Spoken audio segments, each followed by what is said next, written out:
성원유가. 지금이 무슨 때인데? 다음 주에 여단 훈련 검열이 있다는 거 몰라?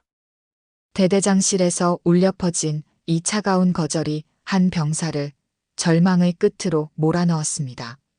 외할머니가 뇌출혈로 쓰러져 위독한 상황에서도 마지막 인사조차 허락받지 못한 병사는 결국 돌이킬 수 없는 선택을 했습니다. 하지만 아무도 몰랐습니다.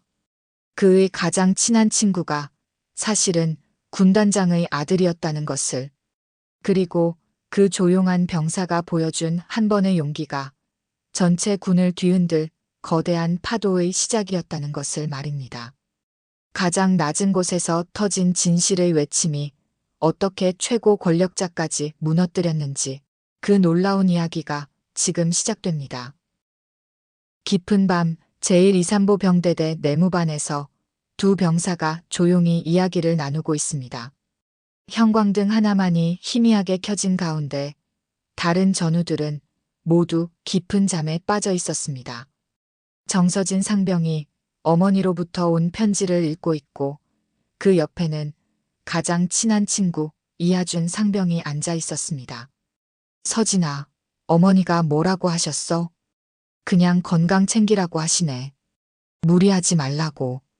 서진은 편지를 접으며 씁쓸한 미소를 지었습니다. 어머니의 걱정 어린 글씨를 보고 있자니 마음이 복잡해졌습니다.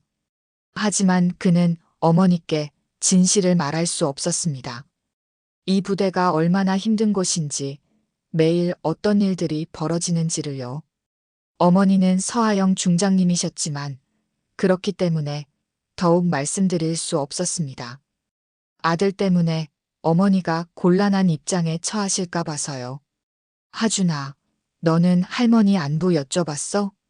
응, 어제 안부 전화드렸는데 목소리가 좀 약해지신 것 같더라. 걱정이야. 하준에게 외할머니는 세상의 전부였습니다. 어린 시절 부모님을 여의고 할머니 손에 자란 그에게는 유일한 가족이었죠. 서진은 자신의 어머니가 군단장이라는 사실을 하준에게 말한 적이 없었습니다. 친구들에게 부담을 주고 싶지 않았고 무엇보다 자신의 힘으로 군 생활을 해내고 싶었거든요. 다음 날 아침 오전 5시 30분 기상 나팔이 울려 퍼졌습니다. 서진과 하준은 서로를 챙기며 하루를 시작했습니다. 야, 하준아, 일어나. 점호 10분 전이야. 아, 또 늦잠 잤네. 고마워, 서진아. 하준은 부스스한 머리로 일어나며 하품을 했습니다. 그는 늘 그렇듯 신발끈을 제대로 매지 못해 허둥대고 있었습니다. 서진이 자연스럽게 다가가 하준의 신발끈을 메어줍니다. 이런 모습은 이미 일상이 된 지 오래였습니다. 고마워, 서진아. 너 없으면 나 진짜 어떻게 살지? 바보야, 뭘 그런 걸로. 그냥 밤에 미리 준비해 놓으면 되잖아. 알면서도 안 되는 게 사람이야. 이들은 동기입니다. 함께 자원 입대해서 지금까지 같은 부대에서 복무하고 있죠. 서진에게 하준은 이 힘든 군 생활에서 가장 소중한 친구였고 하준에게 서진은 든든한 형 같은 존재였습니다. 둘 다 고등학교를 졸업하자마자 입대한 또래였지만 서진이 조금 더 침착하고 신중한 성격이었습니다. 하지만 하준은 몰랐습니다. 서진이 사실은 현직 육군 군단장인 서하영 중장의 아들이라는 것을. 서진은 자신의 정체를 철저히 숨기고 있었습니다. 어머니와 약속했거든요. 절대 신분을 밝히지 말고 오직 자신의 힘으로만 군 생활을 해내겠다고. 그것이 진정한 군인이 되는 길이라고 생각했으니까요. 하지만 이 부대에는 누구도 감히 거스를 수 없는 절대적인 존재가 있었습니다. 한도진 중령, 제123보 병대대장이었죠. 그는 부대 전체를 철권 통치하고 있었습니다. 육군사관학교 출신인 그는 연대장, 사단장과의 탄탄한 인맥을 바탕으로 부대에서 제왕처럼 군림하고 있었습니다. 너희들, 이번 달 훈련 성적이 형편없어. 연대에서 꼴찌래. 꼴찌. 이게 말이 돼? 대대장의 고함 소리가 훈련장 전체에 울려 퍼졌습니다. 그의 목소리에는 분노와 실망이 가득했습니다. 병사들은 모두 고개를 숙이고 있었고, 심지어 간부들조차 숨을 죽이고 있었습니다. 아무도 감히 변명하거나 반박할 생각을 하지 못했습니다. 서재윤 대위, 삼중대 관리가 이게 뭐야? 병사들 기강이 완전히 해이했잖아. 이런 식으로 부대 관리하는 게 맞나? 죄송합니다, 대대장님. 앞으로 더욱 철저히 관리하겠습니다. 서재윤 대위는 허리를 구부리며 사과했습니다. 그는 원래 인간적인 성격의 좋은 간부였지만 대대장 앞에서는 한없이 작아질 수밖에 없었습니다. 그도 아내와 아이들이 있는 가장이었고 진급과 전속을 생각하면 대대장의 비위를 거스를 수 없었습니다. 서진은 이런 모습을 보며 주먹을 꽉 쥐었습니다. 뭔가 잘못됐다는 것을 직감적으로 알았지만 자신의 신분을 밝히고 개입할 수는 없었습니다.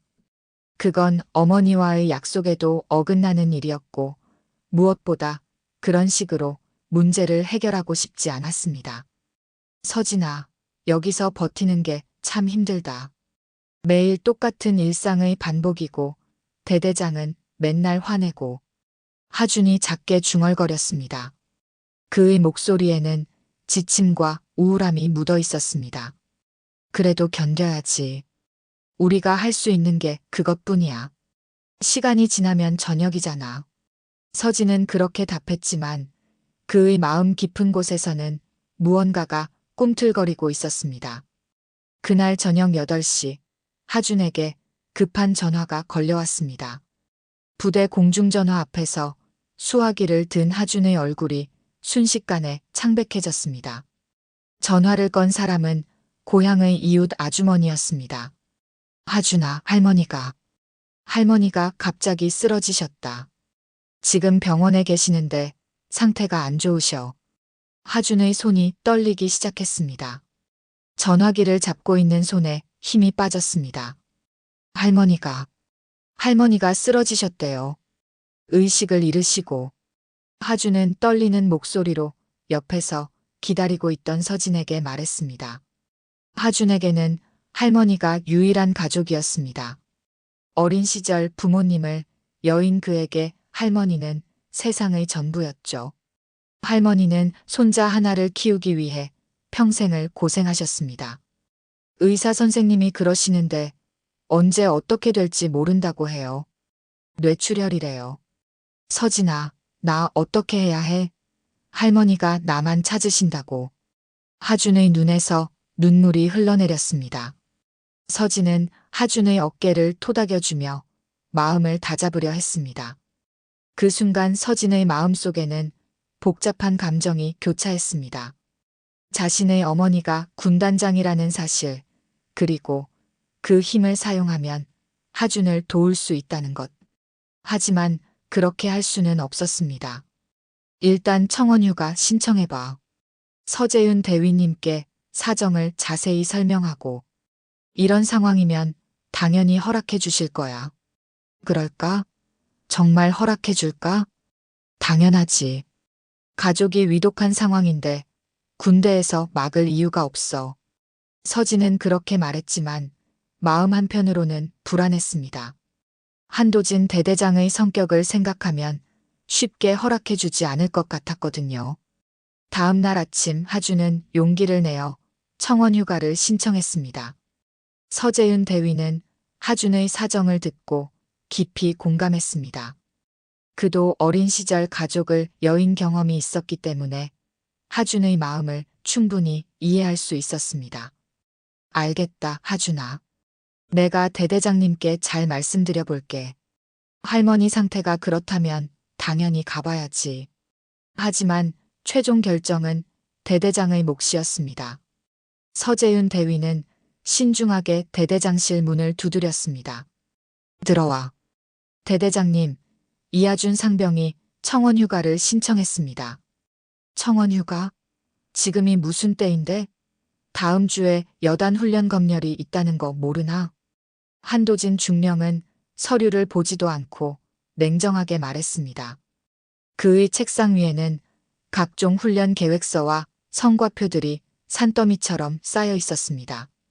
그에게는 오직 부대의 성과와 실적만이 중요했습니다. 외할머니가 뇌출혈로 위독하다고 합니다. 의사가 언제 어떻게 될지 모른다고 했습니다. 직계 가족도 아니고 외할머니? 그런 핑계로 휴가 가려는 놈들이 얼마나 많은 줄 아나. 할머니가 아프다, 아버지가 아프다. 온갖 핑계를 다 대더라고. 거절이야, 거절. 서재윤 대위는 놀라며 다시 한번 간청했습니다. 대대장님, 정말 급한 상황인 것 같습니다. 병원에서도 위급하다고 연락이 온 상황이고, 한 번만 봐주시면 안 될까요? 서대위, 자네가 너무 나약해서 부대 기강이 이 모양인 거야. 병사들이 자네를 우습게 보는 이유를 모르겠나? 이런 식으로 하나하나 들어주다 보면 부대가 어떻게 되겠어? 한도진 중령의 목소리가 점점 높아졌습니다. 그는 서재윤 대위의 말을 완전히 무시하고 하준을 직접 불러들였습니다. 이하준 상병을 당장 불러와. 몇 분 후 하준이 긴장한 채로 대대장실에 들어왔습니다. 이하준 상병. 예. 할머니가 아프다고? 그럼 자네가 거기 가서 뭘 할 건데? 의사도 아니면서 가서 뭘 하겠다는 거야? 그게 아니라 할머니가 저만 찾으신다고 해서. 아니라 뭐가 아니야. 군인이 되겠다고 자원 입대해 놓고. 이런 식으로 나오면 돼. 할머니 핑계로 집에 놀러 가려는 거 아니야? 하준의 얼굴이 붉어졌습니다. 분노와 절망, 그리고 억울함이 교차하고 있었죠. 대대장님, 정말 그게 아닙니다. 할머니가 진짜 위험하다고 병원에서 연락이 온 거라고요. 시끄러워. 당장 나가. 휴가 따위는 꿈도 꾸지 마. 여단 훈련 검열 끝날 때까지는 절대 안 돼. 하준은 주먹을 떨며 대대장실을 나왔습니다. 복도에서 기다리고 있던 서진이 하준의 표정을 보자마자 알 수 있었습니다. 거절당했다는 것을. 하준아, 어떻게 됐어? 거절당했어. 대대장이 핑계라고 하더라. 뭐라고? 할머니가 위독한 상황인데. 서진아, 나 어떻게 해야 해? 할머니가 나만 기다리고 계시는데. 만약 내가 못 가면. 그 순간 하준의 마음속에서 무언가가 완전히 끊어지는 소리가 들렸습니다. 절망과 분노, 그리고 무력감이 그를 완전히 삼켜버렸습니다. 서진은 자신의 정체를 밝히고 어머니의 힘을 빌려서라도 하준을 도와주고 싶었지만 그럴 수 없었습니다. 그건 자신이 지켜온 원칙에 어긋나는 일이었거든요. 그리고 그날 밤 하준은 돌이킬 수 없는 선택을 하고 말았습니다. 새벽 2시 의무대 화장실에서 면도날로 손목을 그은 하준이 의식을 잃은 채 피투성이로 발견되었습니다. 응급실로 이송된 하준을 본 서진의 마음은 완전히 무너져 내렸습니다. 하준아. 서진은 의무대 침대에 누워있는 하준을 보며 눈물을 참을 수 없었습니다. 붕대로 감긴 하준의 손목을 보는 순간 서진의 마음속에서 무언가가 완전히 폭발했습니다. 자신이 가진 힘을 사용하지 못했다는 자책감, 그리고 친구를 지켜주지 못했다는 죄책감이 그를 짓누르고 있었습니다. 한도진 중령의 반응은 예상대로였습니다. 그에게는 병사의 생명보다 부대의 평가가 더 중요했습니다. 이 일을 절대 외부에 알리면 안 돼. 우리 부대 평가에 악영향을 미칠 거야. 연대나 사단에서 알면 어떻게 되겠어? 대대장님, 그럼 어떻게 하시겠습니까? 이건 명백한 자살 시도인데. 사고로 처리해. 훈련 중 실수로 다친 걸로 보고서를 작성하라고. 그리고 관련자들 모두 함구령이야. 서진은 더 이상 참을 수 없었습니다. 그날 밤 그는 중요한 결심을 했습니다. 자신의 신분을 밝히지 않고도 할 수 있는 일이 있었거든요. 부대 사무실로 조용히 향했습니다. 컴퓨터 앞에 앉아 익명의 진정서를 작성하기 시작했습니다. 깊은 밤 사무실에서 서진은 조심스럽게 키보드를 두드렸습니다. 형광등 불빛 아래 그의 얼굴은 결연한 의지로 가득했습니다. 그가 작성하는 것은 군단장 비서실 앞으로 보내는 익명의 진정서였습니다. 아이러니하게도 그것은 자신의 어머니에게 보내는 편지였지만 서진은 그저 정의로운 군단장님께 호소하는 마음으로 썼습니다. 제123보병대에서 일어나고 있는 심각한 부조리를 신고합니다. 한도진 중령의 부당한 청원휴가, 거절로 인한 병사의 자살 시도와 이를 사고로 은폐하려는 시도에 대해 철저한 진상조사를 요청합니다. 더 이상 이런 일이 반복되어서는 안 됩니다.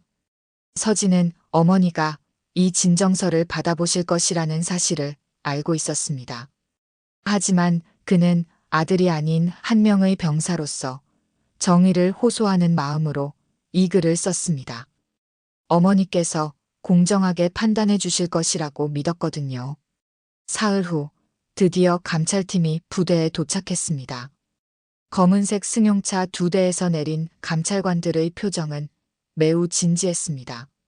서하영 중장이 직접 지시한 특별감찰이었습니다. 그녀는 진정서를 받아보는 순간 직감했습니다. 이것이 단순한 고발이 아니라는 것을. 한도진 중령은 처음에는 당황하지 않았습니다. 그에게는 든든한 뒷배경이 있었으니까요. 육군사관학교 동기들과의 탄탄한 네트워크, 그것이 그의 자신감의 원천이었습니다. 연대장님, 이번 일은 정말 사소한 오해입니다. 그 병사도 이제 안정을 찾았고 재발 방지 교육도 실시했습니다. 도진아, 자네 부대 관리를 제대로 해야 해. 요즘 감찰이 예전보다 까다로워졌다고. 인권 문제에 특히 민감하거든.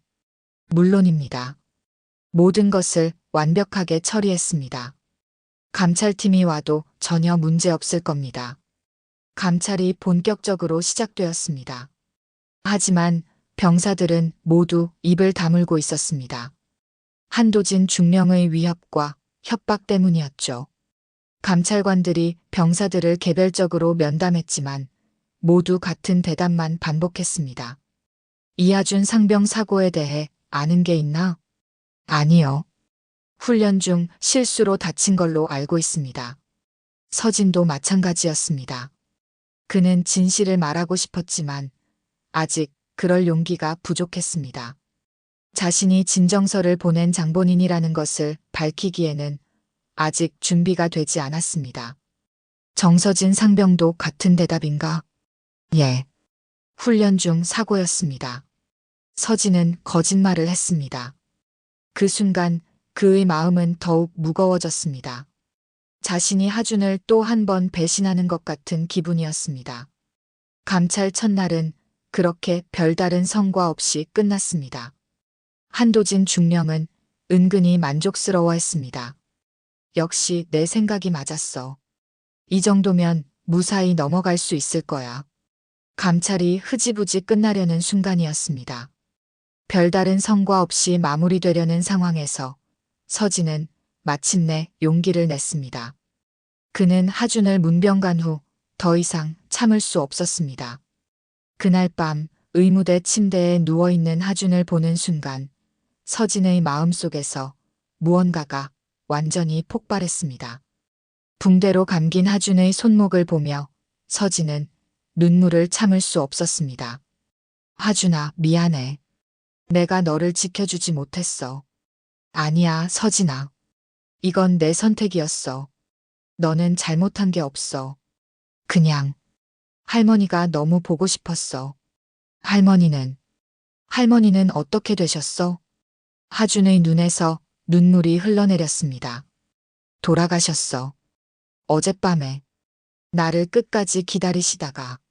서진은 더 이상 참을 수 없었습니다. 다음 날 감찰이 거의 마무리되려는 순간 서진은 회의실로 향했습니다. 복도를 걸어가며 깊게 숨을 들이켰습니다. 그의 발걸음은 단호했습니다. 회의실 앞에 도착한 서진은 잠시 망설였습니다. 하지만 곧 하준의 얼굴을 떠올렸습니다. 할머니를 끝까지 보지 못한 채 떠난 하준을 더 이상 망설일 수 없었습니다. 잠깐만요. 서진의 목소리가 회의실에 울려 퍼졌습니다. 감찰팀장과 한도진 중령 그리고 참석자들이 모두 놀라며 돌아봤습니다. 회의실 안의 분위기가 순식간에 긴장감으로 가득 찼습니다. 정서진 상병, 내가 여기서 뭐 하는 거야? 당장 나가. 한도진 중령이 얼굴을 새빨갛게 하며 소리쳤지만 서진은 물러서지 않았습니다. 오히려 한 걸음 더 앞으로 나아갔습니다. 신고한 사람이 저였습니다. 익명 진정서를 군단장 비서실에 보낸 사람이 저예요. 회의실이 순식간에 정적에 휩싸였습니다. 바늘 떨어지는 소리도 들릴 것 같은 고요함이었습니다. 뭐라고? 내가? 한도진 중령의 얼굴이 창백해지기 시작했습니다. 이하준 상병의 청원휴가, 거절, 자살 시도, 그리고 사고로 은폐하려는 시도. 모든 게 사실입니다. 제가 직접 목격했고 경험했습니다. 감찰팀장이 앞으로 나서며 서진에게 집중했습니다. 구체적으로 설명해보게, 상병. 한도진 중령은 당황하며 서진을 저지하려 했습니다. 이놈이 거짓말하는 거야. 감찰팀장님, 이 병사는 정신적으로 문제가 있어서 동기가 자살 시도를 한 충격으로 헛소리를 하는 겁니다. 하지만 감찰팀장은 한도진 중령을 제지하고 서진에게 말을 계속하라고 했습니다. 서진은 모든 것을 상세히 털어놓았습니다. 하준의 할머니가 위독했던 상황, 청원휴가 신청 과정에서 한도진 중령이 한 모든 말들, 할머니 핑계로 놀러 간다는 모욕적인 발언, 자살 시도, 그리고 사고로 은폐하라는 직접적인 지시까지. 서진의 증언은 구체적이고 생생했습니다. 그리고 대대장은 저에게 거짓 진술서를 쓰라고 강요했습니다. 제가 거부하자 서진은 잠시 망설였습니다. 그리고 마침내 가장 중요한 말을 했습니다. 저는 서하영 중장님의 아들입니다. 정서진 상병입니다. 회의실이 다시 한번 완전한 정적에 휩싸였습니다. 감찰팀장의 눈이 크게 떠졌고 한도진 중령은 완전히 말문이 막혔습니다. 다른 참석자들도 모두 충격을 받은 표정이었습니다. 군단장님의 아들이라고? 예. 하지만 저는 그 사실을 숨기고 자원 입대했습니다. 어머니께서도 저의 정체를 절대 밝히지 말라고 하셨습니다. 서진은 감찰팀장을 똑바로 바라보며 말했습니다. 제가 군단장의 아들이라는 것 때문에 이 사건이 축소되거나 묻힌다면 그건 제가 원하는 게 아닙니다. 하준이와 다른 병사들을 위해서라도 진실이 반드시 밝혀져야 합니다. 그때 회의실 문이 열리며 한 사람이 들어왔습니다. 서하영 중장이었습니다. 차갑고 냉정한 표정으로 상황을 지켜보고 있었죠. 그녀의 등장으로 회의실의 분위기는 더욱 긴장감이 돌았습니다. 어머니, 서진의 목소리가 떨렸습니다. 지금부터 너는 내 아들이 아니다. 서하영 중장의 목소리는 차갑고 단호했습니다. 하지만 그녀의 눈 깊은 곳에는 아들에 대한 자랑스러움이 숨어 있었습니다. 너는 이 부대의 피해자이자 가장 중요한 증언자다. 그리고 나는 이 사건을 공정하게 처리해야 할 군단장이다. 그것이 군인의 도리다. 서진은 어머니의 말에 놀랐지만 곧 이해했습니다. 어머니도 정의를 위해 사적인 감정을 완전히 접어두고 있다는 것을, 이것이 진정한 군인 정신이라는 것을. 감찰팀장, 지금부터 이 사건에 대한 전면적이고 철저한 재조사를 실시하시오. 그리고 관련된 모든 인물에 대한 조사도 즉시 확대하시오. 예, 중장님. 즉시 시행하겠습니다. 한도진 중령은 그제서야 상황의 심각성을 완전히 깨달았습니다. 그가 그토록 깔보고 모욕했던 병사가 군단장의 아들이었고, 이제 모든 것이 완전히 드러나게 된 것입니다. 그의 얼굴은 새하얗게 변했고, 식은땀이 흘러내렸습니다. 서하영 중장의 직접적인 지시로 감찰이 전면 확대되었습니다. 이제 분위기가 완전히 바뀌었습니다. 병사들은 더 이상 두려워하지 않았습니다. 군단장이 직접 나섰다는 것은 진실이 반드시 밝혀질 것이라는 확신을 주었기 때문입니다. 부대 전체에 희망의 바람이 불기 시작했습니다. 서재윤 대위님도 이제 진실을 말씀해 주세요. 서진의 용기 있는 고백에 완전히 감화된 서재윤 대위가 마침내 무거운 입을 열었습니다. 제가 모든 걸 말씀드리겠습니다. 더 이상 숨길 수 없습니다. 서재윤 대위는 그동안 억눌렀던 모든 것을 쏟아냈습니다. 한도진 중령의 일상적인 갑질과 부조리한 명령들, 청원 휴가를 거절당한 병사들이 하준만이 아니었다는 것, 사고 은폐 지시를 직접 받았다는 것, 그리고 서류 조작을 강요받았다는 것까지 그의 증언은 매우 구체적이고 신빙성이 있었습니다. 김보성 병장도 용기를 내어 증언에 나섰습니다. 대대장이 어제 저에게 중요한 서류들을 파괴하라고 지시했습니다. 그때 뭔가 이상하다고 생각했는데 그래서 몇 장을 따로 보관해뒀습니다. 김보성 병장이 제출한 서류들은 결정적인 증거가 되었습니다. 청원휴가 거절 기록, 부당한 징계 내역, 심지어 유류비 횡령까지 한도진 중령의 비리가 하나둘 드러나기 시작했습니다. 이제 다른 병사들도 용기를 내어줄 줄이 증언했습니다. 저희도 가족이 아플 때 청원휴가를 거절당했습니다. 훈련 중 다친 병사를 제대로 치료해주지 않고 참으라고 했습니다. 이유 없는 얼차려와 폭언을 일상적으로 당했습니다. 부당한 작업을 강요당했습니다. 노진명 병장도 조용히 증언에 나섰습니다. 저도 몇 번 이 일을 제기하려고 했지만 보복이 두려워서 참았습니다. 이제는 더 이상 참을 수 없습니다. 증언이 이어질수록 한도진 중령의 얼굴은 점점 창백해졌습니다. 그가 그토록 믿었던 사관학교 인맥도 이런 상황에서는 아무 소용이 없었습니다. 마침내 군사경찰이 나타나 그를 현행범으로 연행해 갔습니다. 평소 그렇게 위풍당당하던 그의 모습은 온데간데 없었습니다. 이건 말이 안 돼. 나는 연대장과 사단장이 뒷배경이라고. 육사 동기들이 얼마나 많은데. 하지만 서하영 중장은 차갑게 대답했습니다. 연대장과 사단장도 당연히 조사 대상입니다. 이런 명백한 부조리를 방관하고 묵인한 책임이 있으니까요. 육군사관학교 출신이라는 것이 면죄부가 될 수는 없습니다. 한도진 중령이 수갑을 찬 채 연행되는 모습을 본 병사들은 조용히 안도의 한숨을 내쉬었습니다. 그들의 얼굴에는 오랜만에 진짜 희망이 피어오르고 있었습니다. 억눌렸던 감정들이 한꺼번에 터져나왔습니다. 정말 끝난 건가요? 이제 괜찮은 건가요? 응. 이제 정말 끝났어. 우리가 해냈어. 서진은 의무대에 입원해 있는 하준을 찾아갔습니다. 하준은 많이 회복된 상태였고 서진의 소식을 듣고 눈물을 흘리고 있었습니다. 서진아, 고마워. 정말 고마워. 내가 아니었다면 할머니도 나도 그냥 묻혀버렸을 거야. 아니야, 하준아. 나도 미안해.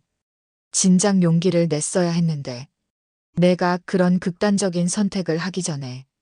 두 친구는 서로를 바라보며 눈물을 흘렸습니다. 그 눈물은 더 이상 슬픔이 아니라 안도와 희망 그리고 서로에 대한 깊은 우정의 눈물이었습니다. 석 달 후 육군본부 군사법원에서 역사적인 재판이 열렸습니다. 한도진 전 중령은 군복을 입고 피고석에 앉아 있었습니다.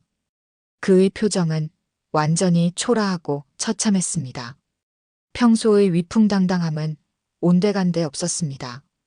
피고인 한도진은 직권남용, 부하학대, 공문서 조작, 사고, 은폐, 유류비 횡령 등 총 12개 혐의로 군법회의에서 징역 3년과 전역 처분을 선고한다. 판사의 엄중한 선고가 떨어지자 법정은 숙연해졌습니다. 방청석에는 서진과 하준, 그리고 피해를 당했던 다른 병사들이 앉아 있었습니다.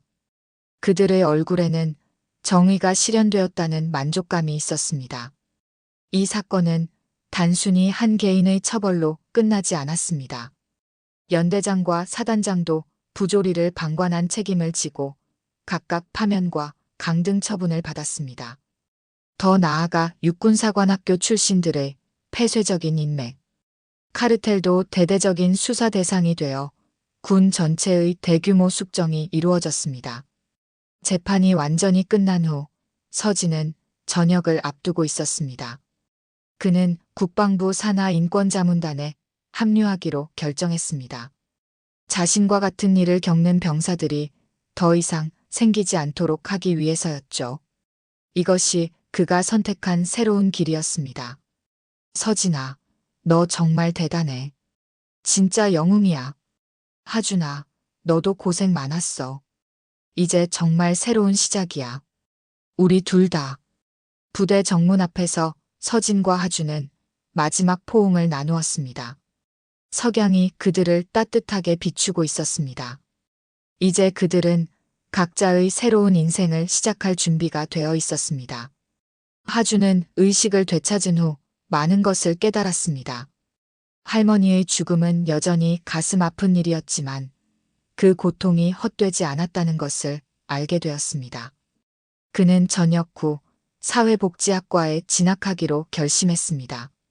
서진아, 우리가 겪은 이 모든 일들이 정말 의미가 있었던 것 같아. 맞아. 할머니도 하늘에서 자랑스러워 하실 거야. 며칠 후 서하영 중장은 국방대학교에서 역사적인 강연을 했습니다. 진짜 적은 철책선 밖에 있는 게 아닙니다.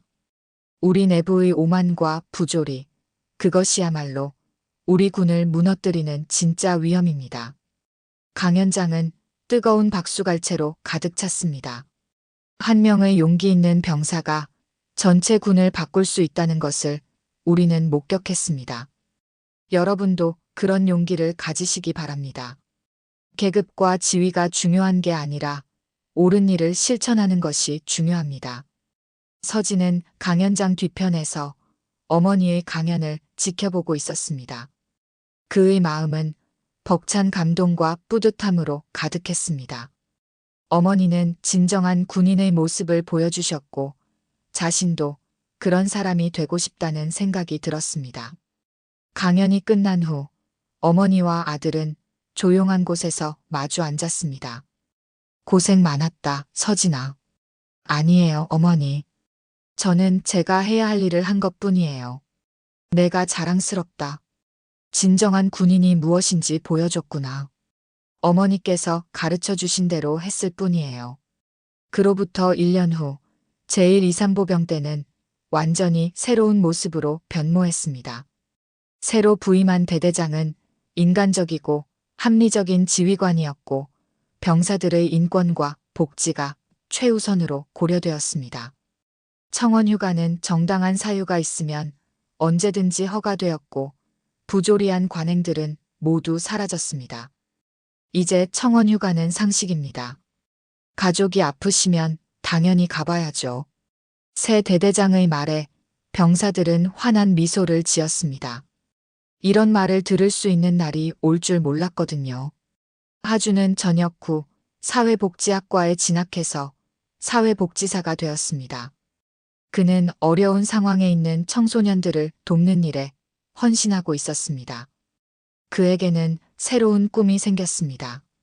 자신과 같은 아픔을 겪는 사람들에게 희망을 주는 것이었죠. 서진아, 요즘 어때? 일은 재미있어? 정말 좋아. 보람을 느끼고 있어. 너는 어때? 나도 마찬가지야. 우리가 겪은 그 모든 일들이 전혀 헛되지 않은 것 같아서 정말 기뻐. 두 친구는 여전히 가장 가까운 사이였습니다. 그들은 서로에게 있어서 가장 소중한 전우였고 평생 그럴 것이었습니다. 그들의 우정은 그 어떤 시련도 이겨낼 수 있을 만큼 단단해졌습니다. 서진은 국방부에서 새로운 군 인권 정책을 수립하고 개선하는 일에 적극적으로 참여하고 있었습니다. 그의 생생한 경험과 불굴의 용기가 더 많은 병사들을 구하는 소중한 밑거름이 되고 있었죠.